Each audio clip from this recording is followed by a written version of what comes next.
খুলনায় নতুন কুড়ি স্পোর্টস ২০২৬ অন্বেষণ কর্মসূচির উদ্বোধন।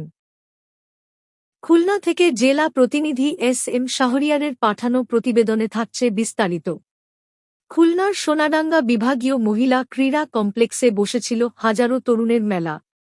বর্ণিল বেলুন উড়িয়ে সূচনা হল নতুন কুড়ি স্পোর্টস ২০২৬ অন্বেষণ কর্মসূচির আঞ্চলিক পর্যায়ের প্রতিযোগিতা, যেখানে তরুণদের আগামীর বাংলাদেশ গড়ার মূল শক্তি হিসেবে উল্লেখ করা হয়েছে।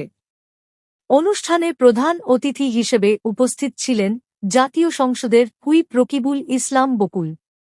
তিনি খুলনার তরুণ সমাজকে প্রধানমন্ত্রী তারেক রহমান এর স্বপ্ন বাস্তবায়নের মূল চালিকাশক্তি হিসেবে অভিহিত করেন। তিনি বলেন, মেধা ও যোগ্যতার মাধ্যমে এই তরুণরাই বিশ্ব দরবারে বাংলাদেশের লাল সবুজের পতাকাকে অনন্য উচ্চতায় পৌঁছে দেবে। এই আয়োজনকে শুধু একটি ক্রীড়া প্রতিযোগিতা নয়, বরং মাদক ও হতাশার বিরুদ্ধে একটি সামাজিক আন্দোলন হিসেবে দেখছেন সংশ্লিষ্টরা। অনুষ্ঠানের সভাপতি আব্দুল্লাহ হারুন জানান, তরুণদের সুরক্ষায় সুস্থ সাংস্কৃতিক পরিবেশ ও খেলাধুলা নিশ্চিত করা জরুরি।